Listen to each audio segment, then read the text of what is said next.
ظاہری بات ہے سیدنا ابراہیم کی ملت میں نکاح بھی ہو رہا تھا، طلاق بھی ہو رہی تھی، جس طرح نماز، روزہ، زکوٰۃ، حج کی تاریخ سے وہ واقف تھے. تو اب قرآن مجید مثلا عدت کے جب احکامات بتاتا ہے اتنی ڈیٹیل میں کہ مثلا حاملہ کی عدت یہ ہے، مطلقہ کی یہ ہے، اور اگر ملاقات نہیں ہوئی تو یہ ہے. تو یہ چیزیں کیا مفقود ہو گئی تھیں اس وجہ سے وہ بتاتا ہے، یا وہ پہلی دفعہ یہاں پر بیان کر رہا ہے؟ کیونکہ اس تصور کے مطابق پہلی دفعہ تو بیان نہیں ہونی چاہیے، اس لیے کہ یہ جو شریعت کے اندر یہ احکامات یہ تو ہمیشہ سے اسی طرح رہے ہوں گے. ہم کیوں بیان کرتے ہیں طلاق کے حکام ہر تیسرے روز؟ لوگوں کیا کو وجہ ہوتی ہے؟ استحضار نہیں اس ہوتا. لیے لوگوں میں استحضار نہیں ہوتا. انہوں نے بعض غلط باتیں اختیار کر رکھی ہوتی ہیں. ہمارے دین میں اور ہماری شریعت میں یہ سب چیزیں واضح کر دی گئیں. اس کے باوجود آپ دیکھیے کیا کیا اختلافات پیدا ہوئے ہیں. جی کس طریقے سے ہمارے ہاں طلاق نکاح کے معاملات میں حلالہ در آیا ہے، کیسی مکروہ چیزیں اس میں شامل ہو گئی ہیں. 3 طلاق کے مسئلے نے کیا صورت پیدا کر دی ہے. تو اسی طرح کا معاملہ اس سے پہلے بھی انسانوں کا ہوتا رہا ہے. چنانچہ قرآن مجید نے ان میں سے ایک ایک چیز کو لیا اور لے کر ان کی وضاحت کی اور یہ بتایا کہ یہ ایسے ہونی چاہیے. دیکھیے وہ چیزیں جو ہماری روزمرہ زندگی سے متعلق ہوتی ہیں ان کے لیے اس تفصیل کی ضرورت نہیں ہوتی، لیکن جو معاملات کبھی کبھی پیش آتے ہیں ان میں غلطیاں ہوتی ہیں. چنانچہ طلاق کے بارے میں پوری وضاحت کے ساتھ یہ بتا دیا کہ اس میں کوئی غلط فہمی نہیں ہونی چاہیے. ٹھیک. یہ چیز تو ہم بھی اختیار کرتے ہیں، قرآن نے بھی اختیار کی. نقطہ بالکل واضح ہو گیا. آگے بڑھاتے ہیں سلسلہ گفتگو کو. چند لوگوں کے سوالات توضیح نوعیت کے شامل کرتے ہیں. جی دیکھتے ہیں ہمارے ساتھ کون صاحب موجود ہیں. میں نے قامجی صاحب سے بہت بار سنا ہے کہ یہود کی قوم کے اوپر جو عذاب ہے وہ اس لیے کہ انہوں نے اللہ کے ساتھ جو معاہدہ کیا اس کو دین کے پھیلانے کے لیے انہوں نے کچھ نہیں کیا، تو اسی لیے وہ عذاب ان کے اوپر عائد ہوتی رہتی ہے. تو کیا اس سے ہم یہ نتیجہ اخذ کر لیں کہ قیامت کے دن جو بھی قوم یا انڈیویجول بنی اسرائیل کے اوپر عذاب دے دیتا، ان کو ٹارچر کر دیتا، جیسے بخت ناصر اور ہٹلر، ان سے تو اس حوالے سے حساب بھی نہیں ہوگا کیونکہ انہوں نے تو اللہ تعالیٰ کی اسکیم کی اندر ہی یہ عذاب برسائے بنی اسرائیل کے اوپر. تو یہ ہونا چاہیے. اگر یہی ہوگا تو پھر یہ ایک غیر انصاف کا کوئی نہیں دکھاتا کہ جو ظلم کرتا ہے وہ پھر بھی بچ جاتا ہے کیونکہ وہ اللہ کی اسکیم کے اندر اس نے وہ عذاب بنی اسرائیل کے اوپر عائد کی. یہ دونوں طرف سے کانٹراڈکٹری پوائنٹ نہیں ہے؟ جی ہم سوال بالکل واضح ہے کہ اگر ایک قوم عذاب کی مستحق ہو گئی تھی اور عالم اسباب کے اندر اس پر عذاب آئے، جیسے بنی اسرائیل پہ ولیکت، بخت نصر یا تیتوس رومی، یا پھر اور وقتاً فوقتاً قیامت تک، تو وہ پوچھتے ہیں کہ پھر وہ جو عذاب لانے والے ہیں وہ تو اللہ کی اسکیم کے اجرا کے لیے اعلیٰ اور جارحہ بن رہے ہیں، تو پھر ان سے نہ حساب کتاب ہونا چاہیے نہ ان کی مذمت ہونی چاہیے. وہ اعلیٰ اور جارحہ اللہ تعالیٰ کے حکم پر نہیں بنے، وہ تو اپنے مقاصد کے تحت بنے ہیں.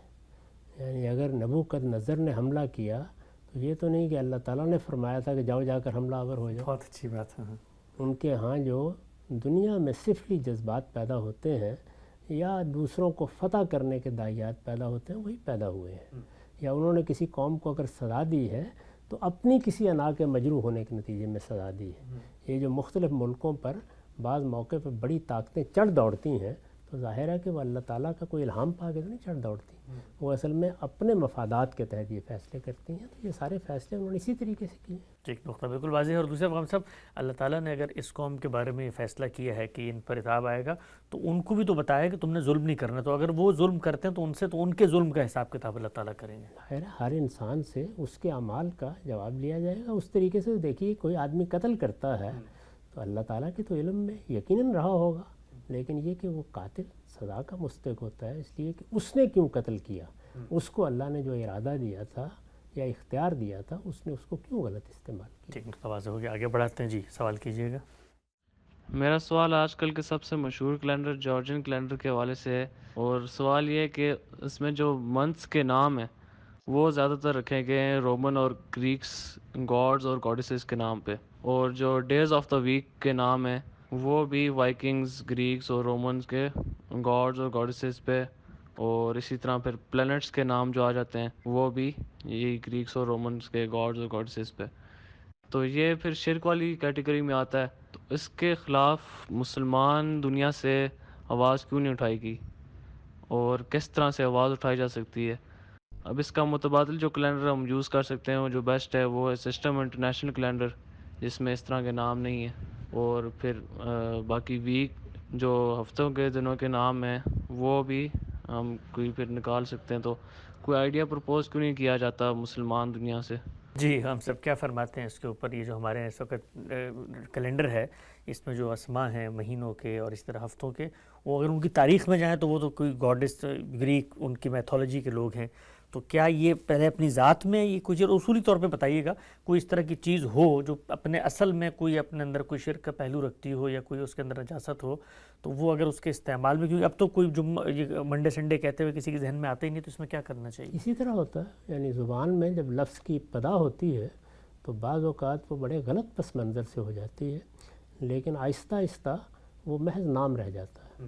کہنے کو تو ہم تحقیق کریں تو بتا سکتے ہیں کہ یہ زمین کا نام ارض کیوں رکھا گیا ہے، بتا سکتے ہیں آسمان کا نام سما کیوں رکھا گیا ہے، لیکن اب یہ نام بن چکے ہیں۔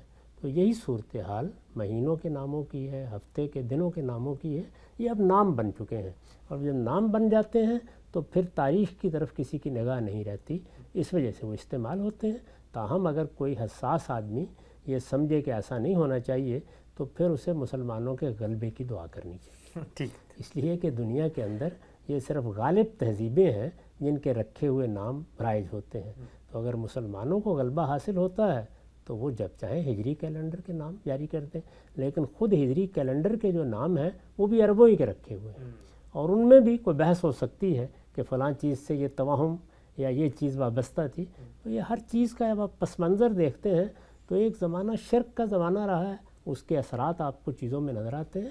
ہم جب یہ نام لیتے ہیں تو ہمارے ذہن میں نہ وہ دیوی ہوتی ہے نہ وہ دیوتا ہوتا ہے، ہم اس سے مجرد محض ایک اسمیت کے پہلو سے، یعنی کسی چیز کو آپ نے کوئی نام دینا ہے کہ وہ ممتاز ہو کے آپ کے سامنے آ جائے، اسی پہلو سے استعمال کرتے ہیں، اس میں کوئی شرک کا شائبہ نہیں ہوتا۔